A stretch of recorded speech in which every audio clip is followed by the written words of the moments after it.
David, thank you very much for coming on Just Get a Real Job tonight. It's a pleasure to have you here. Your work sort of full time. You do a lot of training for people in the creative industries around money and networking, and a lot of it's about reframing people's relationships to it. And I did your training course a couple of months ago and absolutely loved it. So I'm thrilled to have you on the show. But just to kick things off, do you want to sort of introduce yourself, how you would describe yourself as a trainer and as someone that teaches these things? Yeah, it's funny. I suppose over the years I've described myself in lots of different ways. I've been going 20 years as a trainer, but before that I was 20 years as a journalist and producer and broadcaster. And I think, the way I describe myself now is someone who runs a training business, and I train freelancers in the creative industries. And I quite deliberately say creative industries because I think, as you know, money doesn't come naturally to creative people very often.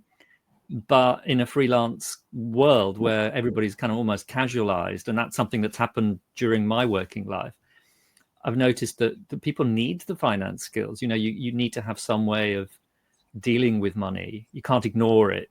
Like when I did, when I was in my first jobs, for decades, I could ignore money. It was dealt with by somebody else. As long as you had some coming in, that was fine. But things are different now. And so, yeah, that's why I focus on being a trainer for creative freelancers. Yeah, I think as well at the moment where there's so much uncertainty in a lot of the creative industries, and I think people are really anxious around money or avoidant. It's usually one or the other. Like I personally am very anxious around money, so I probably am overly cautious sometimes, and I maybe feel guilty spending money. And something you did in your course, and we'll talk about this in more detail as we go on, but you taught sort of about how we can reframe our relationship to money, and it's almost reversing it. So you're thinking about how much do you actually need to spend a month, so you can then work out how much you need to work to earn it, as opposed to like how much money have you actually got, etc. That was really interesting reframe. Yeah, well, I think that's because I pivoted my life at a very crucial point, because I was, as I said, a couple of decades as an employee. So I was at the BBC for many years. And before that, I did radio as a hobby. I've always been a radio geek, a bit nerdy. And I loved broadcasting and radio and the idea of working in it. But for the first 22 years or so of my life, I was an employee. And of course, you get into an employee frame of mind. And particularly in those days, you had the assumption that you were kind of going to be looked after a bit by your employer. I think people, certainly I know people, and I guess I thought this way myself, that I was likely to be an employee for the whole of my life. And I might even be an employee at the BBC for a very, very long time, longer than I was, even though I was for a long time an employee. And I then got made redundant, like you do. And it happened twice to me, actually. And I decided to grab that by the horns and just say, okay, look, if I'm being made redundant, I was in my 40s. And I thought, if I'm being made redundant in my 40s, I've got as much working life ahead of me as I had behind me. I had 22 years under my belt as an employee, thinking of myself in one way, and now I had to think of myself differently.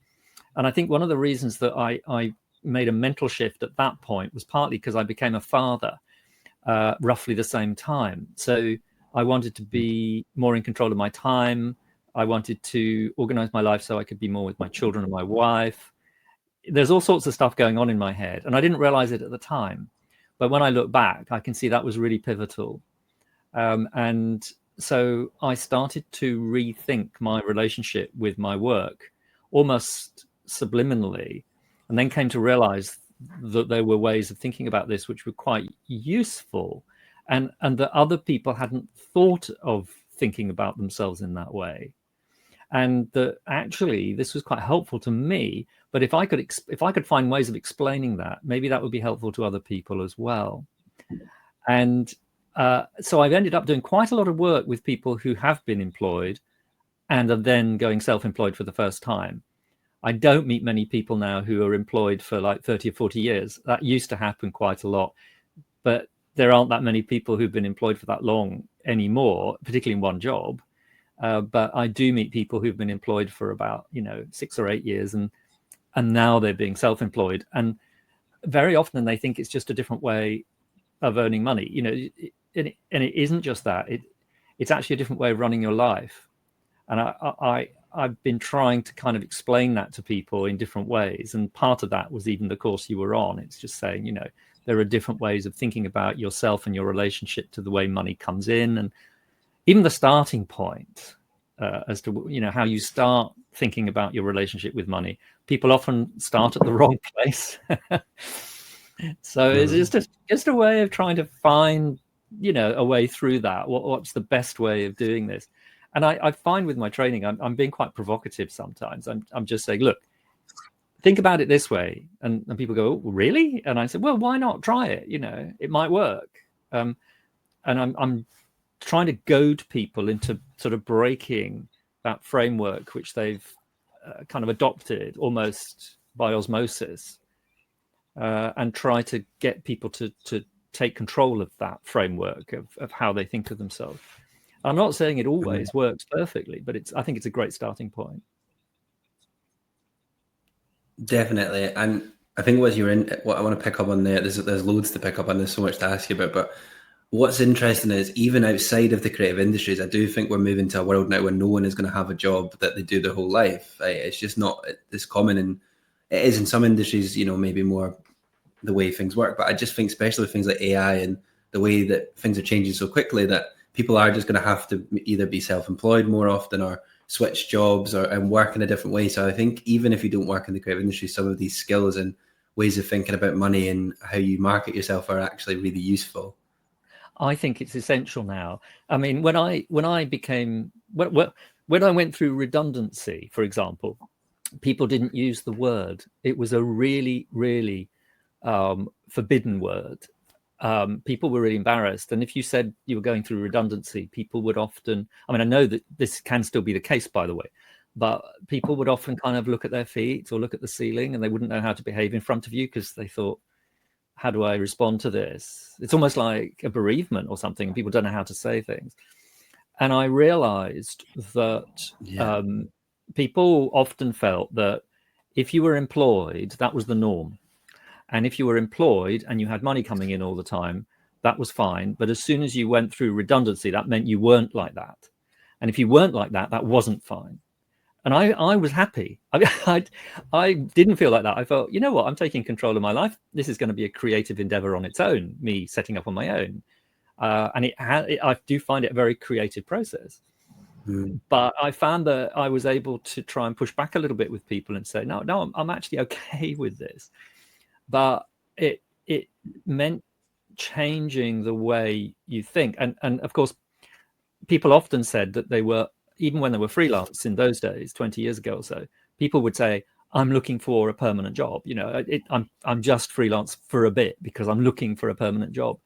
And that's actually changed. There's now an assumption that even the permanent jobs are not permanent. Being employed is not a guarantee that you'll have income all the time, as it was in the old days. And also that the employer is not going to look out for you. That to someone of your generation, I would imagine, Jamie, sounds a bit weird that people used to think that. But, in the 80s, when I got my first jobs, it was quite common that people would go into an organization, especially a big one, and they would be looked after. There would be people who would look out for them and promote them. And there would be personnel officers who would be on your side as well. And everything changed after the 80s and 90s. And now it's much more commodity driven for businesses, that they bring you in when they need you, and it's sort of casualization, if you like. And I was part of a wave where that happened, but it's now become more normal. So therefore, you can't assume anybody else is going to look after you. Therefore, you've got to look after yourself. Okay, what are the skills you need to do that? That's what brought me back to, well, everybody needs to know about money. I had to learn how to do it. And I think I first of all started talking more about, how to do tax, which I actually found quite easy. And as you know, on my training, I tend to talk about, it's not as complicated as people pretend, There is an easy way of doing it, but you do have to get a bit organized. But that was the starting point, just helping people learn that. And I've realized that there's more to that. It's not just the tax. It's actually about the whole relationship we have with money. And of course, this has mirrored the rise of people like Martin Lewis. Martin Lewis, the money-saving expert, the reason he's there is because he provides a service for people's personal finance. And that has come at the same time. It's because suddenly we're all in a position where we have to make decisions, and none of us have been trained in it at school. And often our parents didn't have to think like that, so they haven't been able to tell us anything. So I'm not a Martin Lewis. I don't do personal finance or anything like that. But obviously, getting organized around money is in there. So there's that side of it, which I very much focus on to do with freelancing. No, it's all really interesting, and I suppose it is kind of a mad to think about like what it must used to be like when you were so looked after. I think a good thing to ask you, because this is actually, I'm going to be very open and honest with the listeners as well. Like, something I struggle with in the industry is there's no permanent jobs, and I really struggle with that mindset around it. I always feel okay when I sign a contract and I've got a year, but then as that contract runs down, I start to always have that dread and panic. And your course was really useful, and I think I've tried, since doing it, I've been more organized and tried to, think about how I, my relationship with money. I think in general, I'm usually quite an organized person, so that helps. But I suppose just asking almost in a personal way, and there'll probably be people listening that relate to this, but if someone like me who, at the moment, I mean, we all know what's happening with shows like River City and things as well, they're ending, and there's a lot of uncertainty in our industry, but someone in a position like me where there is that uncertainty about the future and stuff, like what is the simple thing I can do to reframe my relationship with work? And I've thought a lot about this, and I think if you can't rely on the work always being there, if it's going to be stop-start, or it's going to be, you don't have an employer looking after you anymore, and this is obviously the way my changes sort of struck me over the years. If that's not going to happen, you have to bring your decision making closer to home. And I came to realize that part of it was that people always focused on what other people were doing as a way of fitting themselves into the work picture. So in other words, you had an employer and you were like a satellite going around the employer, and you constantly had that view of what the employer was talking about. And they, especially if it was a big employer like the BBC, that employer, it was like a massive gravitational pull that employer had, and you were constantly relating back to it. So if they then made you redundant or stopped your contract, you were like floating in space, like you'd been cast off to the edges of the solar system. Sorry about the Star Trek references almost, but it's just the way I think a lot of people are constantly looking at the big employers, looking for that relationship they might have with them. And I realized that perhaps it was better to think first and foremost about what you as an individual need from life. This is getting a bit philosophical straight away, right? So you think, okay, what do I want from life? What is it that I need? And of course you need money. Of course you do. But actually, what a lot of people don't do is they don't work out how much money they need. So you people are brought up generally to think about the income first. So what often a lot of people do is they say, well, if I know what my income is, then I'll be able to work out how much to spend. But that's wrong, because you're actually giving the control to the people giving you the income. Because if they decide to give you more or less, they're controlling your life. I go, no, that can't be right. I want to control my life. So I always suggest that the best thing to do for people is to sit down and work out how much, if you're going to talk about money, start with the really close to home. How much do you need to have the lifestyle you want? I mean, right down to working it out in pennies. What does your lifestyle cost you? Where do you spend your money? And everybody's different in this. So you work out, some people don't mind not spending much on accommodation. Some people do. Some people don't have very expensive hobbies, but I've met people who do horse riding as a hobby, and it's really important to them. So how you define yourself becomes about who you are as a person. You're not defining yourself through your job title. And for people who've been a long time in a job, when you say, who are you, what are you, they will very often describe themselves through their job title in some way. And I think that's a problem, because if that job doesn't happen anymore, because maybe you're moving from one job to another, or you're changing what you do, you can feel completely at sea because you don't know how to define yourself. And this is big with people who go through redundancy, particularly from the BBC. And I know you've been in this position, where often if you're working at the BBC and people say to you at a party, what do you do? People will say, oh, I work at the BBC. And that makes you feel good because people smile and they tend to be impressed. And I'd been saying that for 22 years when I was at the BBC. Yeah, it really does. It really does. You get a reaction, don't you? Oh, BBC, right on, that's cool. But of course, they don't know what you do. You say, I work at the BBC, it doesn't tell them anything, does it? Because it could be anything. But it's something people feel good about. So if you've been an employee for 22 years like I was, you've said it for 22 years. People say, what do you do? My parents said, how's it going? I said, oh, yeah, great. And then they go to their friends and they say, what's David doing then? And they say, he's still at the BBC. And they go, oh, really? Oh, that's impressive. So it makes your family feel good when they talk about you, and then you're not, and suddenly you're not at the BBC. And I remember distinctly having a conversation with my mother 20 years ago or so. And I said, I'm leaving the BBC. And she said, yes. Obviously, she didn't understand why not. And why was I not there anymore? What was going on? Why would that be okay? And I said, well, first of all, I'm okay with it. But if anybody asks you, do you know what to say now? And she said, it's really funny you should say that. I was having tea with Auntie Kath, she said. And Auntie Kath said, how's David these days? And I didn't know what to say, because she didn't know whether I was happy that I was leaving because I was going through redundancy. And she didn't know what to say that sounded kind of optimistic and positive. And I said, well, look, if anybody ever asks you what I'm doing, why don't you just say I'm setting up my own training business? Just say that. And she said, oh, that sounds quite impressive. And I said, yes, I know that's, and it's also true. So just go with it. Now, at that point, when I said that to her, I had no idea what I was doing. I mean, I was making it up as I went along. I was all at sea, but I kind of figured that I was sort of setting up a business.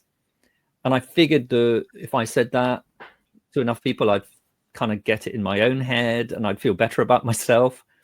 But what I realized I was doing, and I only realized this later, was that I was reframing who I was. And I was actually taking control of that description of myself and getting it back from my employer. And I realized that the key to this, and I was very lucky when I went through this, and this is something I would advise to everybody if you've not thought about this. Work out what your skills are, not just in terms of production or anything to do with the job you're doing now, but work out what your skills are as a person, whether that's cooking, whether it's horse riding, whether it's production skills, because that never changes. It even if your production skills are not being used at a particular point because you've not got a job at that point, you still have the skills. Your skills don't go away because your job changes.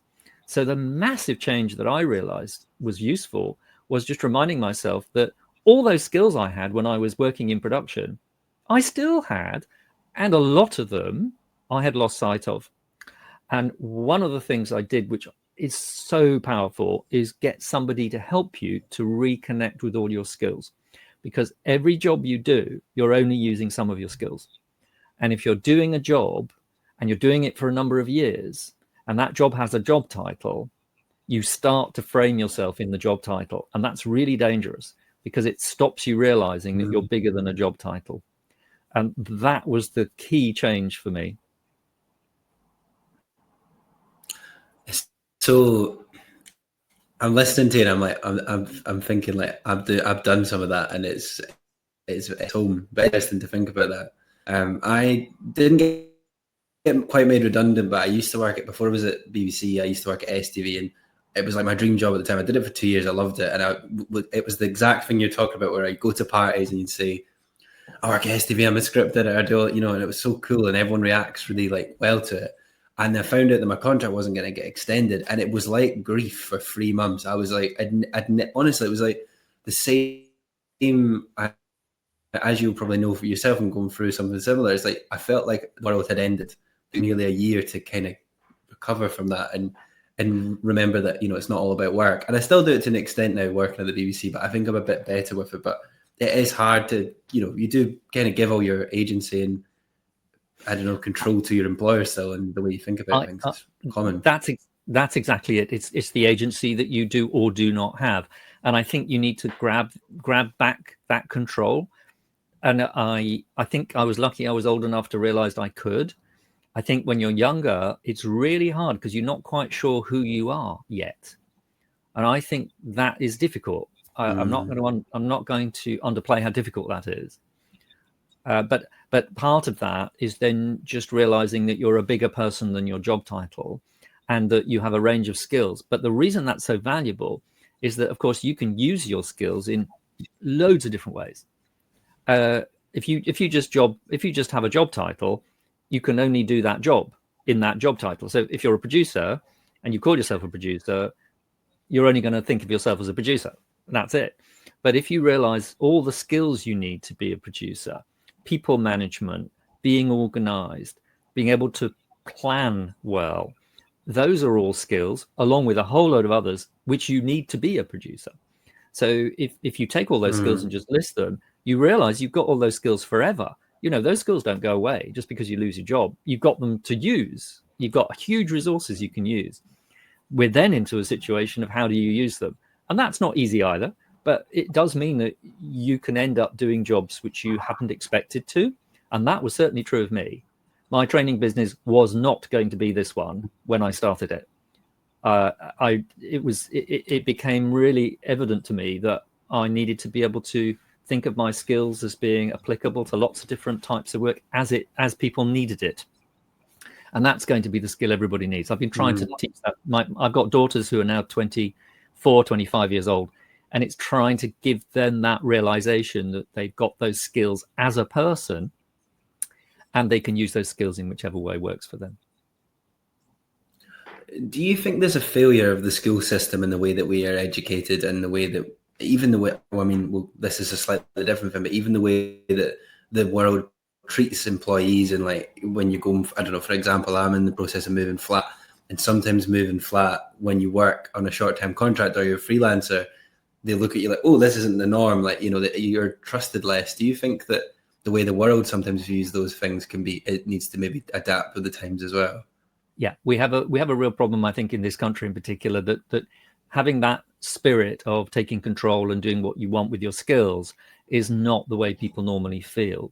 And there's also an inbuilt problem we have with both finance and networking. So finance and networking are the two skills everybody needs. And as you said, there's no such thing as a permanent job. So what we'll find is that more and more people will need those skills because they're not going to have a permanent job.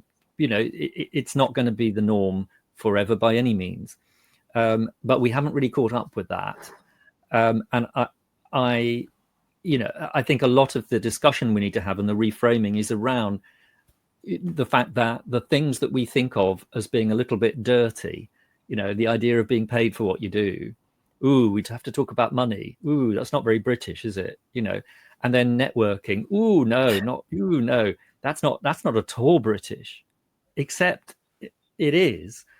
And we're back to reframing again. And now this is different in different cultures. So if you go around the world, as I have, I used to work for the BBC World Service. I've lived in other countries. You realize that cultures are different and people deal with this in different places in different ways. So it's not that everybody has this problem, but we tend to have this problem in this country. So a lot of what I'm trying to do is to open up that conversation and say, look, don't be frightened of this. We can deal with this and let's talk about it. And so a lot of my training, people come in hoping to talk about tax, but we end up talking about our thoughts on money, and that's great. I love that. I think it's brilliant as well because when you sign up for a finance to freelance course, like for example the one I did, you often think, I hope this isn't boring. I hope we just don't just talk about numbers and tax. And it wasn't like that at all because it is completely. It's not. I mean, we did speak about money, and there's questions I have more specific that I will ask you in our chat because I think people find them useful. But it is actually a lot about that reframe, that relationship to how you view things and how you view, as you say, using your skills and stuff. And it's really freeing to have that. But I do, as you say, it's a weird culture where if you tell someone some of these things or you speak about things like that, they're a bit like, oh, you know what I mean? It's still kind of an alien concept. And, and as It you is. ranted many times on that day, like the tax system in this country as well is just mental. So, yeah. It doesn't help, but it's not as hard as it could be. The problem we have here is that we're not told there's a universe of freelancing. When we are growing up, what do you want to be when you grow up, David? It's kind of, I'm not sure people do. They still, I don't think people say I want to be freelance. I'm just not sure that's something that people say when they're 8 years old. They might say fireman, or it's usually fireman, princess. You can have a list of things that people say they want to be when they're children. But I think unless you're brought up in a family where freelancing is the norm, I think it's quite difficult to realize how it works and to pick up on it. And one of the things, again, and I think it's partly my experience of having been employed for so long, where I had no idea that there was this parallel universe of being a small one-man business. That idea of being a sole trader, the idea of being freelance in any form, that was something which never crossed my mind to understand it because I hadn't ever had to understand it. And then I had to suddenly. And it was an eye-opener as to how it worked. And I had been at the BBC, very bureaucratic organization. I was stunned how simple the paperwork was to be self-employed compared with being someone who ran a department of the BBC. Now, and that says a lot about big organizations. I mean, maybe it says a lot about the BBC. I suspect it does. But big organizations are very rules-based. Everything is black and white, straight, this, that. Everything is, there's a way of doing things, almost like a handbook, as well as a culture. And so you can kind of follow that.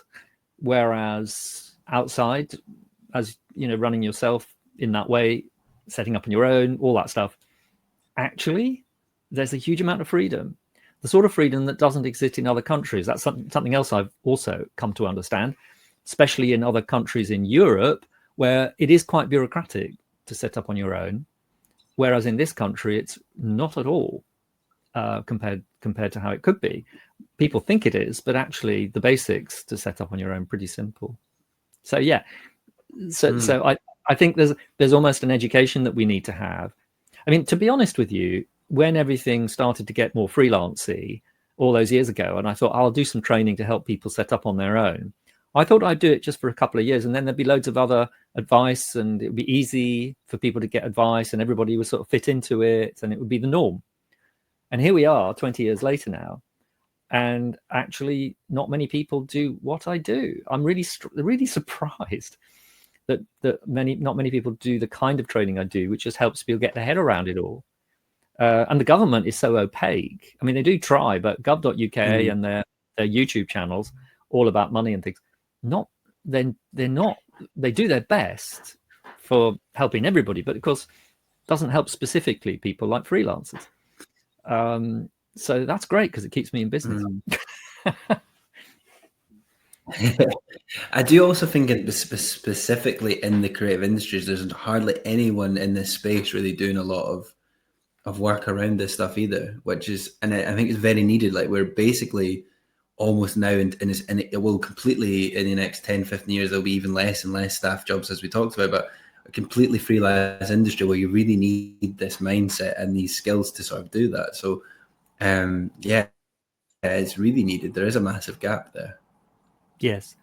And of course, the other thing we've lived through in the last few years is that for many people freelancing in different ways, we've had steady work where things have gone along. Then we've had no work because of COVID.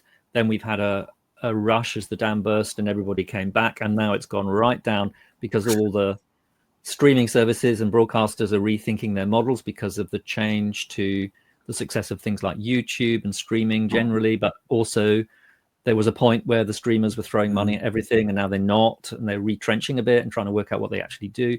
I mean, the big change I thought was really telling was when people like Disney made programs and then didn't broadcast them because they thought, you know what, that's not where we're going.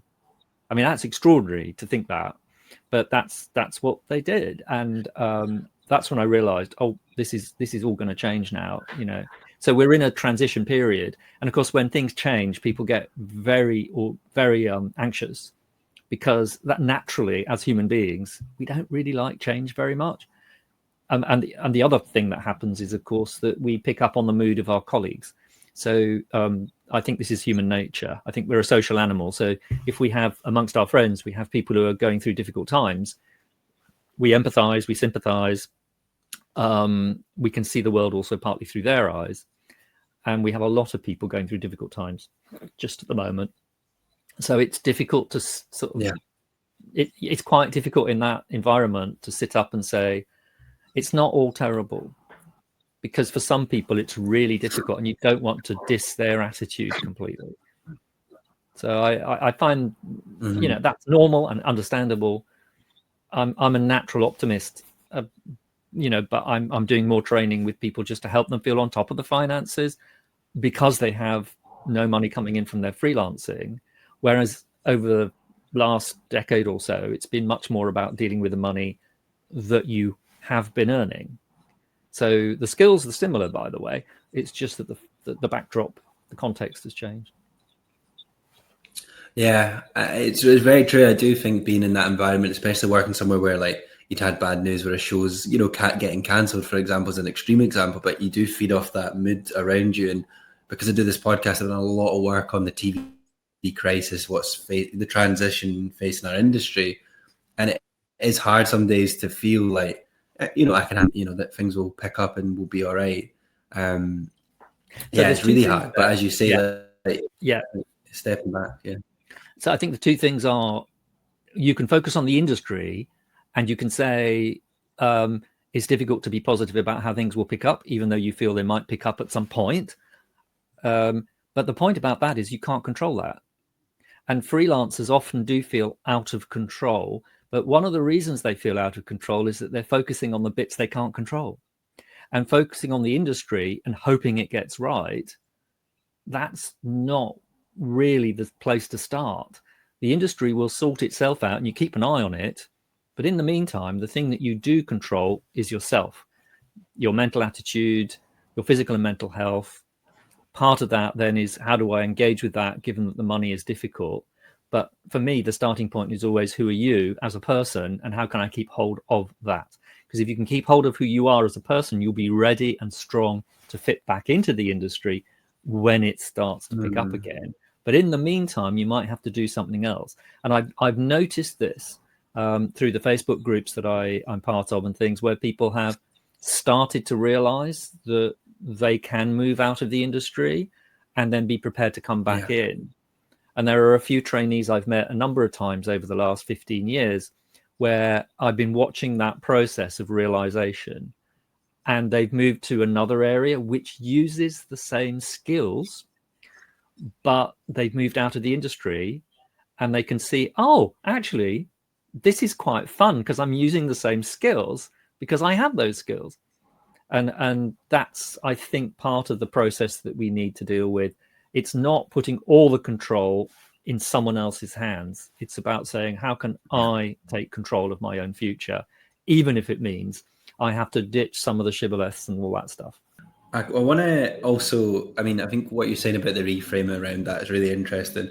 So I want to talk to you about your early career as well. But before that, I kind of want to ask you about some more specific questions that people might find useful.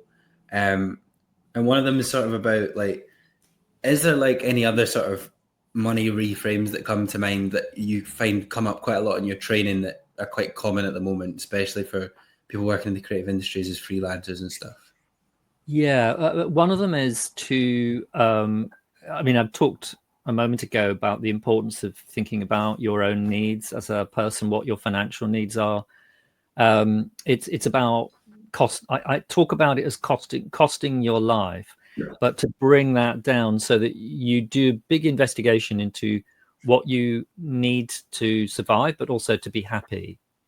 The idea of thriving, not just surviving, is very important. And I always try to get people to do budgeting, where they set what would be a typical monthly budget and say, some for accommodation, some for food. I mean, buying food to cook it, some for eating out, some for that. And that, for many people, that's the first time they've ever done that. I think it comes as a shock that you can start in that place for some people. A lot of people think about the income first, as I say, and then they work out what they can spend. But no, the other way around is much, much healthier, where you work out what does your life need from you, and then you'd work out how hard to work. So for freelancing, when there is work, by the way, people are often really surprised they don't have to earn on as many days as they feared. So one of the reframings is the importance of seeing how important it is to keep spending money on the nice stuff. So there are two sort of framings which I think are problematic. One is, I'm a freelancer, therefore I can never take a break. And the other one is, I'm a freelancer, so I can't buy any nice stuff. Both of those are rubbish. If you're living a life where you don't take a break and you don't buy yourself any nice stuff at any point, okay, we need to define break and we need to define nice stuff, but you've got to work them into your calculation, because that's your life. And those two things alone will help you with mental and physical health. So it's a way of starting with that. And I try to take people step by step through it to show that it's not that hard, as long as you start in the right place. The other aspect is then to use the knowledge of what you're spending to plan the next 12 months of finances. Now, this comes as a shock to people because very often people say, well, I haven't got a clue what's going to happen financially in the next 12 months. And to which I say, that's correct, because the future hasn't happened yet. But you can have a guess. You can actually try guessing, and you can see what might happen. So again, I've got tools which I give people. Part of my training is all about giving people downloadable tools that they can fiddle around with, where they can, literally just plan what might they spend for the next year based on the cost of their life. So you have to do the costing first, but once you've done that, you can then plan that and plug it in and see which parts of the next year might be challenging financially. And it's demonstrating where you can take control. That's the big one. Again, because freelancers often feel out of control.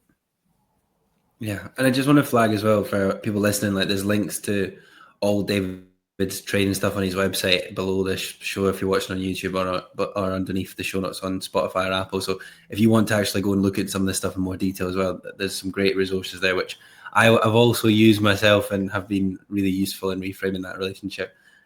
So thank you, David. I also sort of want to ask you as well, like, what do you think is the biggest misconception people that come to your training course have around money? Is there any like mistakes or things you hear people saying quite a lot that you think, Yeah, that they can't do it. People are often brought up to think that maths is not for them, so therefore money's not for them. And they get very anxious because they know that they have to think about money, and yet they've been told at school, maths is boring.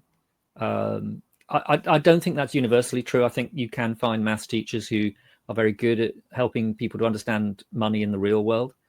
I think it would be great if schools were focusing more on, giving the examples of what people are going to need to engage with as an adult with money, and use maths in that context. I think it would feel a little bit more real for people. But, most people I work with are creative freelancers. They are not the people who are top of the maths class. They tend to be the people who were waiting for maths to finish so that they could get out into the drama class after school, or do that rehearsing. Literally. Yeah. So I understand that, and I get that. That's not to denigrate the maths teachers, but I think that what we're really saying is that we can only really engage with things when they mean something to us. And so what I'm trying to do with my training is always to start from a very personal point of view, like what do you spend your money on as a hobby? What does your life cost you every month? And I'm not trying to find out and be rude about it. I'm just trying to get people to think a little bit about that, because that's how you get into finance. It's about thinking about your personal circumstances and then also planning from that point. But you can't do money unless you've worked out what you need to spend first. So costing your life is always my starting point. Yeah, and I think it's a really healthy way of doing it, because sometimes there's often a lot of common things. You'll see them on Instagram or TikTok or whatever. It's like, if you stop buying like a coffee, this many times a week, then you'll save all this money, which is true. And sometimes, I think I did this in your course where I worked out, oh Christ, do I want to spend 900 quid on coffee every year? Like, but I think it's a balance, because I actually love coffee. It's something that brings me a lot of happiness, and I think it's fine for me to want to spend money on it, but it's actually being aware of it, because a lot of the time people don't realize that they actually are doing that. So if you're someone that's doing that and you don't really care about it, then you might be like, 900 quid's a lot of money, I can save that. But if you're someone like me who likes it and you can justify it, you can look at that relationship, and if you can afford it, then it's fine. And I think that's really powerful. Perfect example of taking control. So it's up to you what you spend your money on. Personally, I'm with you. I would be very happy to spend 900 quid a year on coffee, because I like coffee as well. But very often what's happening is people aren't realizing what they're spending on. They're spending money accidentally. This is particularly true of employees, by the way. If anyone's in employment and they get a salary, every month they get the same amount of money. So they get into habits of just behaving in the same way without questioning it. But they don't realize where the money's going. And I think that's where, things like doing a spending diary just for a month, where you write down everything you spend just for a month to remind yourself where it's all going. Most people who do that are really quite shocked that some money is going somewhere where they really can very easily not spend that. But, for a typical employee, I mean, as you know from when we met before, for a typical employee, maybe 240 days a year is turning up and working. If you knock off the weekends and the holidays, you get that kind of figure of number of working days. Even if it were 200, it's easy to do the maths. Spend £5 every working day. Even if it were as little as 200 days a year, there's £1,000 on coffee. That often employees just spend because there's a coffee shop next to the building where they work, and they just don't think about it. And as you say, it's not about not spending money on coffee. It's about knowing where you are spending and making a decision that that's important to you. Yeah, completely. It's even things like subscriptions. A lot of people pay things on finance and subscription without thinking about it. And that's, again, if you love, like I pay for Netflix or, Apple TV or whatever it is, and I love TV, I work in it, but so I think, I know I'm spending that, but often people don't realize that, they're not even using these accounts, and it's not about the 1 month, Fiverr feels fine, but it's when you add it all up, isn't it? You're like, oh, you could do so much with that money of things you love. So it's isn't it? It's really, what I've started to do is treat the streaming services as paying for a particular show. So, for example, Apple TV Plus, I will only subscribe to it as long as they're showing Slow Horses. Yeah. So now, while they're showing Slow Horses, I also have access to all the other stuff on Apple TV Plus, some of which is good, some of which I'm never going to watch. But it means that I'm very focused on having a binge on Apple TV Plus. As soon as Slow Horses finishes, I don't pay it anymore. Now, I know that not everybody would be able to do that with every service, especially if you have to keep on top of everything. I get that, but that works for me. So I'm picking and choosing. And also, if I have to upgrade my phone, I've got a phone that's out of contract. My work phone is out of contract at the moment. I'm about to upgrade it. I will probably be able to get 6 months for free on a streaming service as a result of a deal with the supplier of the phone.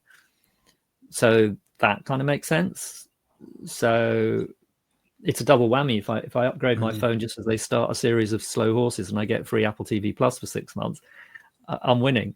I'm actually waiting at the moment. I think I'm likely to get a Disney Plus, and Disney Plus. I don't have children in the house who want Disney all the time, but that helps. But I'll get Disney Plus while Andor is on. So I'm now waiting for Andor to be whole series on Disney Plus. Then I'll upgrade my phone and possibly get 6 months for free with it. And then I can watch all of Andor for free and anything else I want to catch up on. Although the number of times I've watched Star Wars through my life, do I really want to watch that again? And I certainly don't want to watch half the Marvel again, having watched them once. But, so the point I'm making is, again, we're coming back to taking control. It's what's important to you personally. Don't just cede control to Disney or Apple. Take control of it and say, you know what? I can do this in a way that suits me rather than them. And that includes the finances, of course. And we're really lucky at the moment in some ways as well, because we're at a time where there's actually loads of great apps and things I don't have a particular use for me, but there's loads of things now you can use that will track your spending and make it a lot easier to do. Yeah, I agree. POTS, Spaces, POTS with Monzo, isn't it? And Spaces with Starling, and things like that with the digital banking that came up. Fair play to them. I mean, this was George Osborne's big idea. I've been doing this long enough now that I can see trends over time. And it was George Osborne who decided to kind of turbocharge the banking sector and stop the high street banks ripping us off. And he said, we're going to make it easy for new banks to set up. And they all went digital, of course, straight away. And that's how they were set up. That has actually been really useful for freelancers. Although, I'll be honest, it certainly helps. However, it's not the only answer. And you don't need apps to get on top of your finances. That's the other thing. It's just a different way of thinking. The apps can help you keep an eye on stuff. But I mean, I'm, again, going back 20 years when I started this training, I was always advising people to use cash to save money. Because cash, having it in your hand and in your purse, you could set yourself a budget for the week, just get it once out of the cash point, and then just use that to get through the week. And when people use cash, this doesn't work quite so well now because a lot of places don't take it. But actually, cash is really powerful as a way of stopping spending money, because you see the notes disappear. You take it out and you literally give it to somebody else. And you think, oh my God, they're taking my money. And we've been sort of suckered into using everything with apps and digital payments and contactless and Apple Pay and all that stuff. And I think that's taken the control away from us to a certain extent. I'm not being a Luddite. I'm big on digitization. I think actually it's generally a good thing, but you need to take control of it and make sure you're not falling into traps set by other people that make you want to spend too much. It is true though, because I think sometimes you don't see a payment doesn't come off till 2 days after, so you don't even realize you'd spent it, and you look at your account and go, oh yeah, I've got blah blah blah. And then also credit cards are really dangerous, because you think, oh, I'll just put it on the credit card as a wee treat, and then before you know it, you've got quite a lot of credit, and you're like, I've got to pay that off. So it's not, you think it's free money, but it's not free money. Not at all. Credit cards, you really have to take control of them. And credit cards, the control you have to take back is about they're the most expensive way of borrowing money. Basically, a credit card is a way of borrowing money, so you need to pay it off all the time. And one of the things I do is I pay off the card as soon as I use it. So in other words, if you use a credit card, which by the way can be really important if you're buying things online for protection, but you can then pay that off straight away from your debit card. But you can do it on the day you've used your credit card. So I know that we're tempted to use it and then pay it a month and a half later, but you have to be really quite organized and self-disciplined to remember to pay it off completely. And you can find the bill is bigger than you expect. But if you're actually paying off the credit card as you go along, you're getting the protection from the card, but you're actually finding that you're in a position where you're not getting caught out and having nasty surprises, because we don't want surprises. We don't want surprises. For sure. No, for sure. No, it is nothing worse than going, oh God, I didn't realize I spent that. I know you also sort of do networking as well as money and stuff. So I want to quickly ask you about this, because networking's a huge, everyone, even people, creative people, some people are very good at it, but some people are like, oh God. And I mean, I do this podcast. I like talking to people, I like meeting people, but I don't see myself as I don't like feeling transactional. Like even coming up to you at the end of your course and asking if you come on this is not naturally something I'm good at. So you know, it's a weird thing for a lot of creatives. But tell us what you sort of think about networking, and what are some things people could maybe learn about that to, again, reframing in that sort of mindset. Yeah. So the big reframing is to accept that it's transactional. That's going to come as a shock, I suspect. You know, we had a little email exchange, you and I, so that we could work out what we could talk about. And I was really interested in the framing that you used on one of the questions. How can we reframe networking so that it feels less transactional? And I've written a note in the printout. It just says, you can't. And I think we should stop pretending. I think we should stop pretending. Networking is something which is not about being best friends with people. And it is about asking for help from people, maybe. It's certainly engaging with people and building up a relationship with them. In a professional context, though, I often meet people who say, networking is really challenging because I have to be liked by everybody. And you really don't. You have to be respected by everybody. Professionally, I mean. There has to be a professional respect there. But as I always say to people, I've got about 25 clients a year who buy me in to do training for people that they then bring in. You know, people like unions, people like that, they'll bring me in. I have hardly ever socialized as a friend with anybody who is my client, but we have a really good professional relationship with professional respect. So I think the biggest reframing is to realize that what we're talking about when we're networking is about helping people to understand how we can help them. You don't do that by saying how brilliant you are, by the way. So there is a challenge there. But to do that in a way which helps to build up a professional relationship with other people over time. And it does take time. As human beings, we are very happy to engage with other people.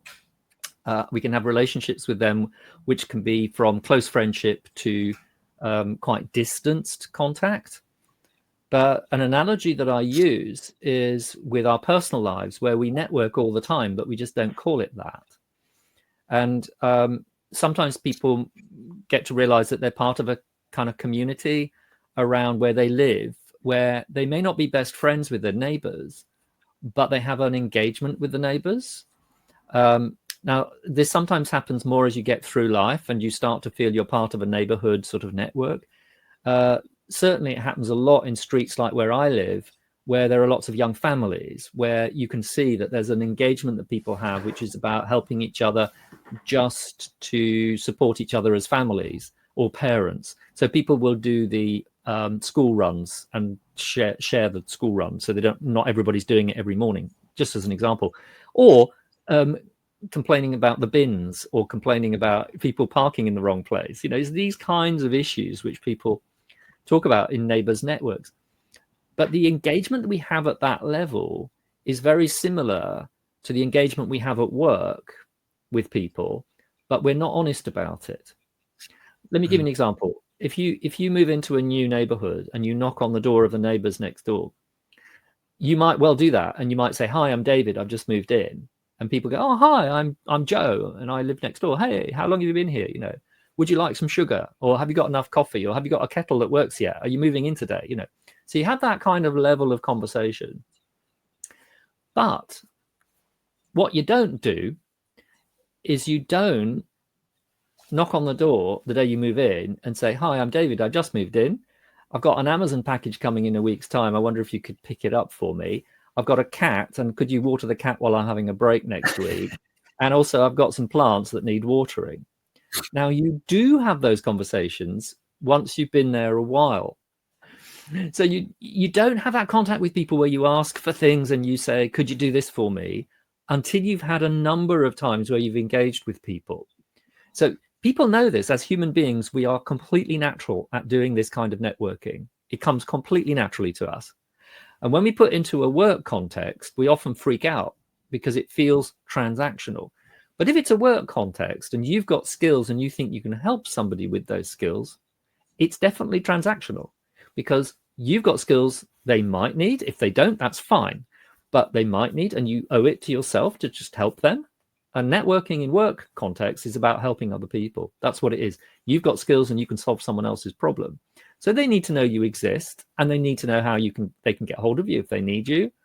But you don't have to be best friends.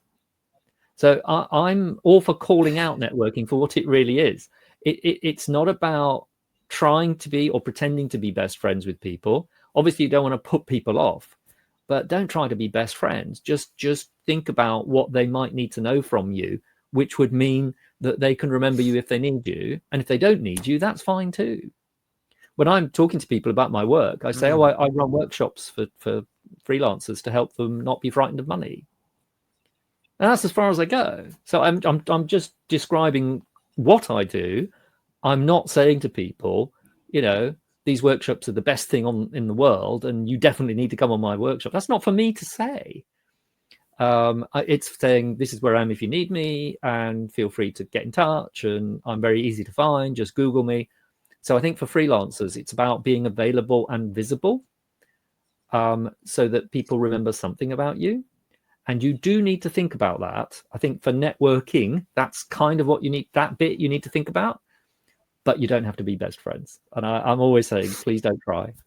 Because, you've probably seen people networking where it's a bit cringy. So don't do that. If it's cringy, it's not networking, it's something else.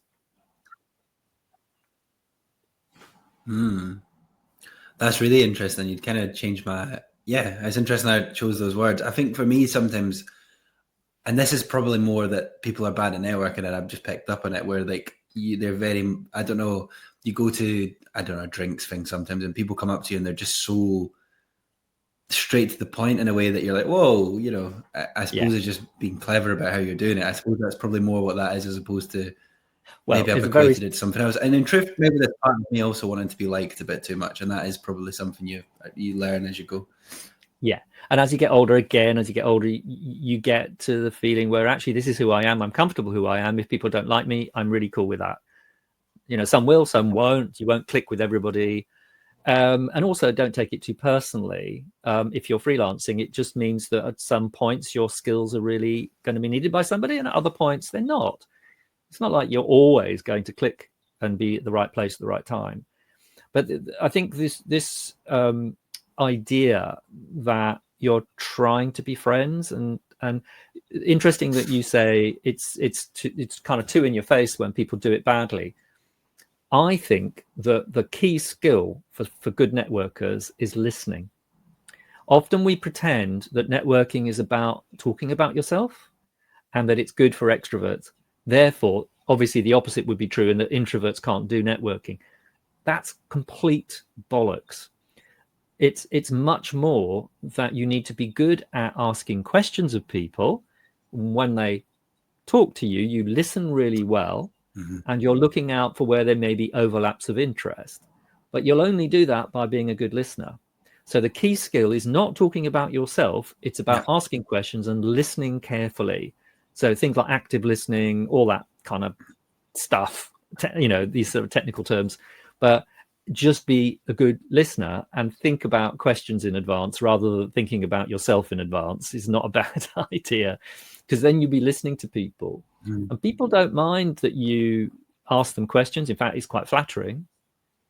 And as long as you listen and have a think about that, you can find people where there may be an overlap in skills and needs when that happens, but you won't find that if you just talk all the time. But, when people do it badly, it's really noticeable.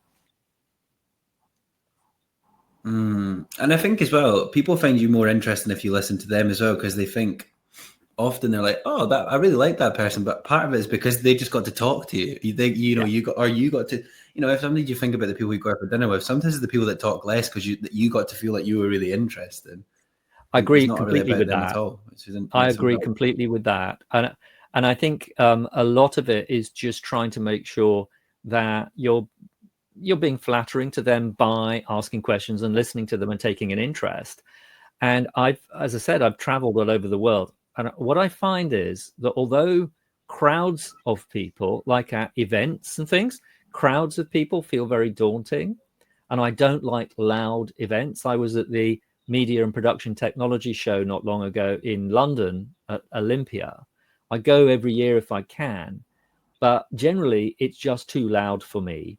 and I just go to engage with a couple of people I know are going to be there, and maybe listen to one or two talks, and that's it. But it's too in your face, too loud, too overwhelming. So I now. So crowds of people, terrifying, and walking into a networking event where you don't know anybody, of course, that's difficult because it's a large number of people and it feels terrifying. But individually, when you talk to an individual, and that's what you're trying to do when you're networking. So if you go to an event and there's groups of people together, you're not trying to talk to the group. That is not networking.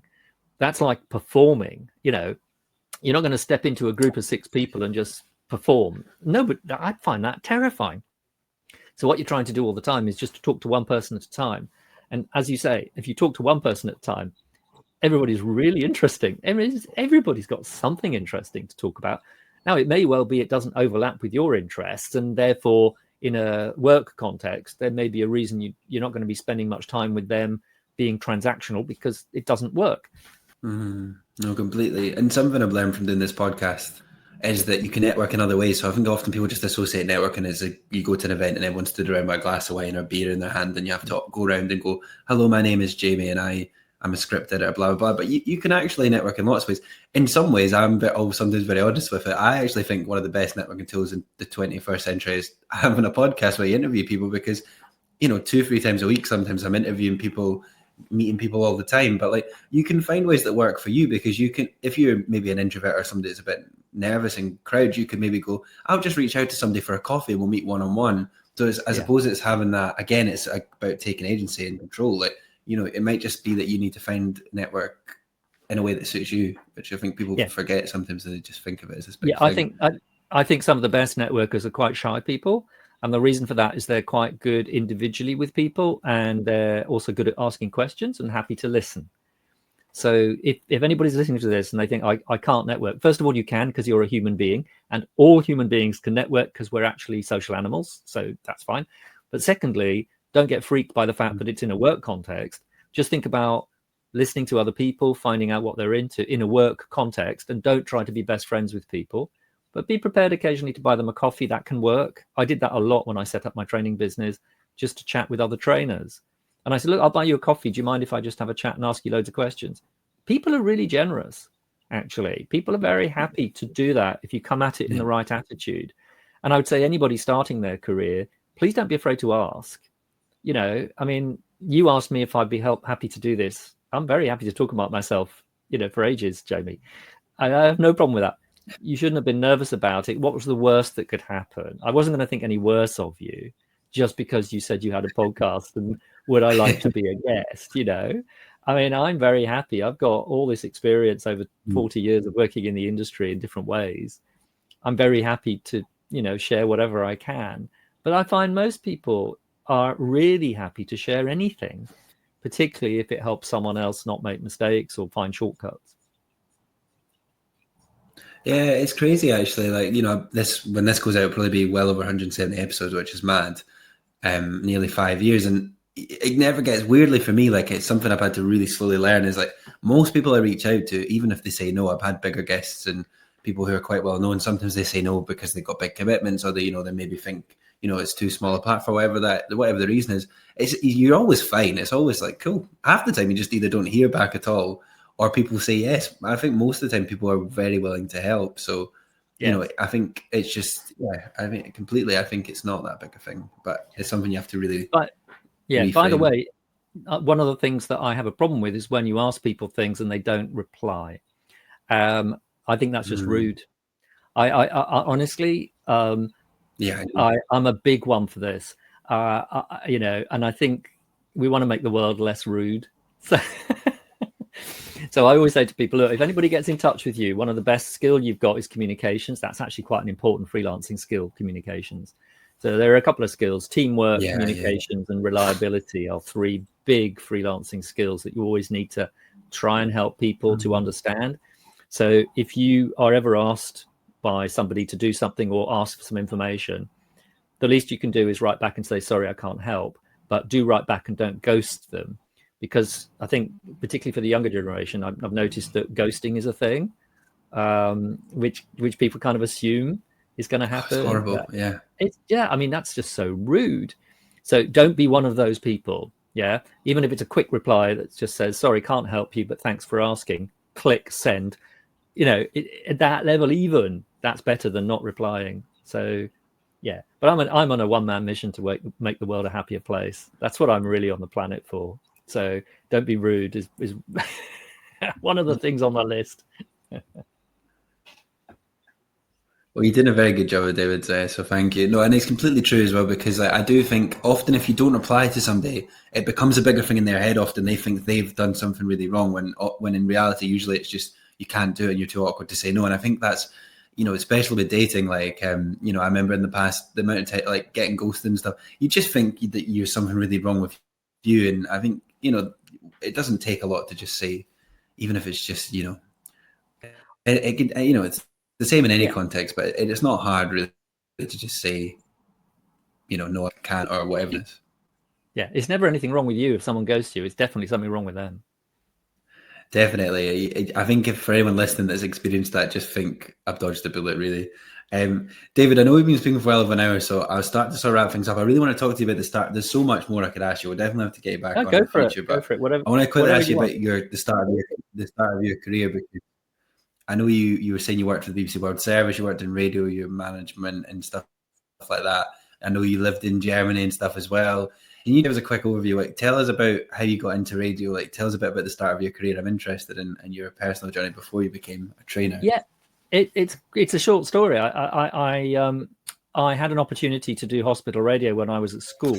So I was 14 years old. I was still at school, secondary school, and there was a kind of a shout out. I think one of my friends had heard that they needed some people to just do hospital radio. And I thought, oh, that sounds fun, because I'm a big radio fan. I used to listen to people like Tony Blackburn, who I still listen to. He's on the weekends and he's live on Radio 2. I cannot believe I was listening to him 50 years ago. I was listening to him and growing up, with him on the morning program on Radio 1 and things. But anyway, I used to love all that stuff. Anyway, did some hospital radio, really loved it. Nobody listened, I'm sure I was rubbish, but it was an introduction at least. And then I went to university, and completely by accident, on my first night of arriving with my coffee mug and my bowl and my spoon and my fork, my parents dropped me off at university, and I turned on the radio, and there was a student radio at the York University where I was. And it happened to be the oldest independent radio station in the UK. It started up in 1967 with some very entrepreneurial students who set it up. And I tuned in, and the guy on the radio, his name was Gerald Main. I remember it so well. He said, if anybody's listening and you want to pop down, particularly if you're a fresher, just pop down. You can help me out, but I'd love to hear from you. And I was out of that bedsit, and I was down to that studio on the first night. And to cut a long story short, that guy became a bit of a mentor for me. He was in his third year and I was just starting. And by the time I left university a few years later, I had been running the station for a while. I had won 2 national awards for some of my programs that I'd made, documentary. And the guy who had met me that first night had joined the BBC, and he tipped me off that there were some new stations being set up, and I was really lucky with the timing. They were setting up BBC Radio York the year I was leaving university, and I had been running University Radio York, and I applied for BBC Radio York, and that's how I got into the BBC. And there were 12 of us at that station that started up in 1983, and we were the group setting it up, and that was the most fun I've ever had. Just being part of a team setting up a news station. So I was really lucky that I was in that time when local radio was on the up, and the BBC was putting a lot of money in. There were no other stations in the area. There was no independent station in that area. So student radio came after hospital radio, but then BBC, and then from that point, a couple of local stations, then World Service, and over 16 years at the World Service, I moved from, presenter and producer up to editor and head of department. And the final job was running the educational department, helping the world to speak English at a time when English was becoming the international language. So again, right place, right time. And I was there in 1988 from that point. 16 years later, I left. But 1988, World Service, great timing, because they were bringing down the Berlin Wall the year later, and we could make programs about it. And yeah, so fascinating time to be doing that. So yeah, I still consider myself a radio person. I'm actually sitting in my office at the moment, and I do a lot of training from home online. And I turned it into a radio studio because it makes me feel at home. So I've got a big radio clock, so I can keep an eye on the time. I've got a red light outside the office door, so that if there's anybody else in the house, like children or wife or whatever, when I've got my lights on, like I have now, there's a red light outside saying, "Don't swear." Don't flush the toilet in the next room. Don't make a noise. So I'm basically pretending I'm a local radio presenter again. Sad, really, isn't it? No, I love it. I've never actually done radio. I've done some live podcasts, and I do this, and it's obviously very similar. I want to ask you, I say, what do you make of the podcast? And I know it's basically radio, really. It's create your own radio effectively. But what do you make of all this sort of podcasting? It is such a big absolutely fantastic. And I would never have predicted that it would be so popular. I think what it's done is it's demonstrated that people love audio. Now, audio actually is a very intimate medium. As a radio person, I feel it in my gut very much. I've always done radio. It's incredibly intimate. You know, people listen to you and your voice on their own. People don't gather around the wireless set like you saw in those 50s pictures. You know, people don't do that, and they've never really done that. And people are often doing something else while they're listening to you anyway. So when I was on the radio, in say local radio, I was always assuming people were doing something else. Nobody just sits there and listens. Someone is doing the ironing, or they're picking up the kids from school, or, you know, there's always something else going on. To then have podcasts invented and then realize that people really wanted that is fantastic for me, because it just reinforces what I had kind of guessed, which is people still want the intimacy. And I'm a great podcast fan. I mean, you can feel really close to people when you're listening to podcasts. You can feel like they're personal friends. And you know, listening to your podcast with other guests, because I've met you as well in person when I was in Dumbarton. It's been really nice to get to know you through the podcast and hear how you interview people and all that stuff. It's very personal. I just love the fact that it's become something, and that people aren't just looking at pictures the whole time. One of the problems I have with social media, actually, by the way, is that it's too many reels, too many of those short videos. I can't do TikTok. TikTok doesn't work for me. And I know that makes me sound like an old geezer, but it's the audio that I like, and the lack of pictures is where you really let your brain become creative. To put it another way, the pictures are much better on the radio. Yeah, let's put it that way. No, it's so interesting because we're at a time, and as a podcaster, I'm having to adapt with the times. It's become very much about video now, and you have to make a reel from your episode, and I'm putting these on YouTube now. So it's only the last 6 months I've moved to video. A lot harder and a lot more work as well. But like, it is interesting because I will listen to things on YouTube. I don't watch things on YouTube. I'll put YouTube on if there's only because some channels are only on YouTube and you can't listen to them as a podcast. But I'm not really watching it. I have it on in the same way I have a podcast on. So I know there'll be people watching this right now, which is fair enough. But for me, it's an intimate thing as well. I prefer listening to it. Yeah, I get that. And I understand why having a video version is important. I get that too. But I'm just the proliferation of podcasts has been something that has been wonderful. And there are a lot of really good podcasts out there. You can find just about anything that you need. And I think that's just great. I would not have predicted that, but it's fantastic. About live radio, though, that's where it's at for me. The idea that it's live and not scripted, I love that. That's why I'm really, really pleased that people. I mentioned Tony Blackburn a moment ago. I mean, he's been going for 60, 70 years almost. He's 80 something now. He's been doing radio since the pirate ships in the 60s. First voice on Radio 1, for example, in 1967 was Tony Blackburn's voice. And he's still doing it. And he still does it live. And I'm sure that's because he understands radio. I mean, I've met him once many years ago. he is a natural radio genius. And I know he understands the value of live too. So although podcasts are brilliant, you can't beat a live program where anything can go wrong at any point, and it's unscripted and it's a bit loose. I love that. Absolutely love that sort of broadcasting. Yeah.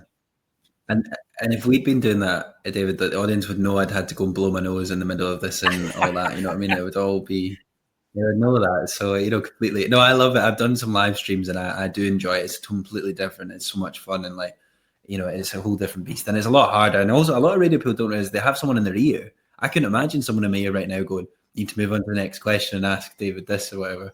But speaking of the next question, I've got two more questions for you. But one of them is just, what's the biggest lesson you've learned in your career so far? Look after yourself. No one else will look after you quite as well as you look after yourself, whether that's mental or physical health, thinking about where your career may go. Don't rush into things. Give yourself time. Give yourself permission to get to know yourself, and then work out what makes you tick. I think too many people try to live someone else's life, whereas actually it's about you. I think over my whole career, I think that's the one thing which underpins everything else. No, it's really good, and it ties into a lot of what we've been saying. Actually reminded me, I've lied to you. I said two more questions, but I always ask about mental health. I think it's important to bring it up quickly because you touched on it there, but like how you're a freelancer. So I think maybe relating this to freelancers help, but how as a freelancer do you keep on top of your mental health? Because you said when you did the course, even you still have the odd day where you're like, oh my God, feels unnaturally quite like, I got to keep paying the bills. I've got kids, etc., and all this stuff. Yeah. And that's still true. I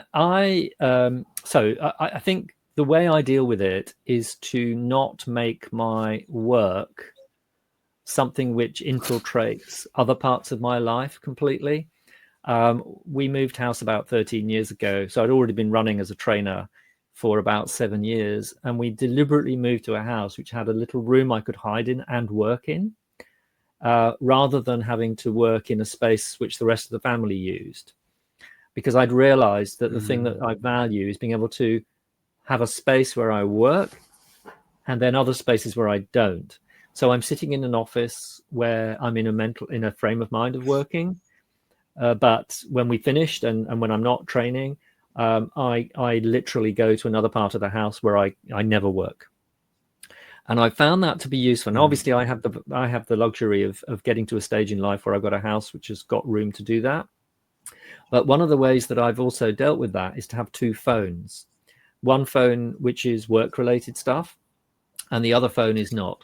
And when I take control of my life by deciding when I'm engaging with work and when I'm not. So a lot of people find this difficult to understand. A lot of freelancers feel they have to be on call for their clients the whole time. Whereas I've got used, and I actually learned this really early on, it's much better. You get a much better work-life balance if you decide to work really well and focus on things with your clients at certain times, but at other times you don't engage with work at all. And I'm a big one for if you're having a break and a holiday. So if you're having a week away or something, I do not take my work phone with me, and I never have. Now, my work phone picks up emails to my work address.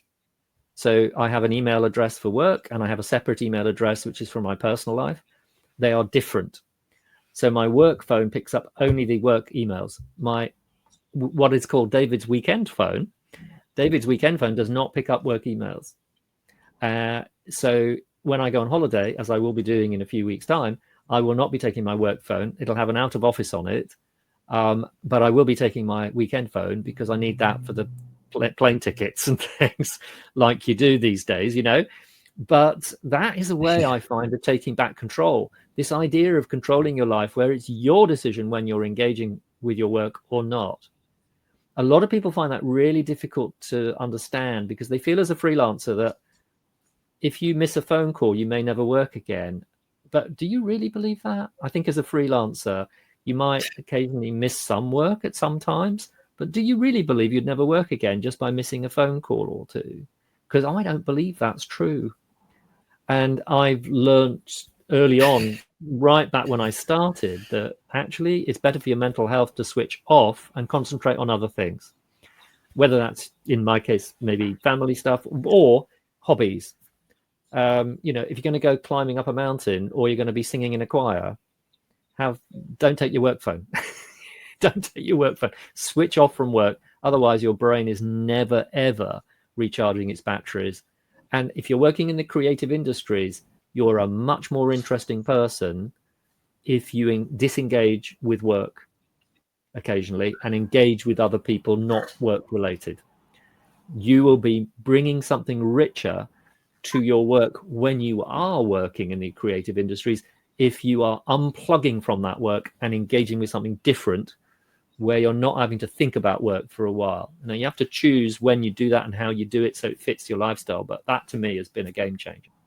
No, I love that. It's so important. And I promised my girlfriend I'm going on holiday in a few weeks. So I promised that I'm going to delete both my emails from my phone, because running a podcast on top of work, and because it's kind of me doing this, I do spend way too much of my, time outside of it, checking emails, checking Instagram, checking the TikTok, whatever it is. So I'm going to, I do think it's important. And I think I say this, I ask these questions on the podcast a lot and I say these things a lot, but I need to actually practice that myself. So, for people listening, I think we're all guilty of it. I actually think it's quite scary for people to disengage. I think, particularly if you've been brought up online. I wasn't brought up online. I can still remember what it was like in an analog age where you didn't have any social media. So I find it easier to unplug because it's just like it used to be. But I think if you have been brought up online all the time, it's actually quite difficult to not go online when you're trying to take a break. But my argument is you need to decide what you mean by being online. And there's a work online and there's a personal life online. Keep the two separate, and it'll be easier on your mental health, I think, to do that. Mm-hmm. No, for sure, for sure. Because basically since I was 15 or 16, there's been this thing called social media, and that's a long, that is a long time to have it in part of your brain. I just got one more question for you. I always get people to close on what their advice would be to anyone. And I suppose for you, I'm asking what your advice would be to anyone that wanted to have a freelance career. And I know you'd offered lots of brilliant advice and stuff, right? But what would your closing advice be to our listeners? So don't try and invent everything yourself. Try to find help. Don't be afraid to ask for advice and help.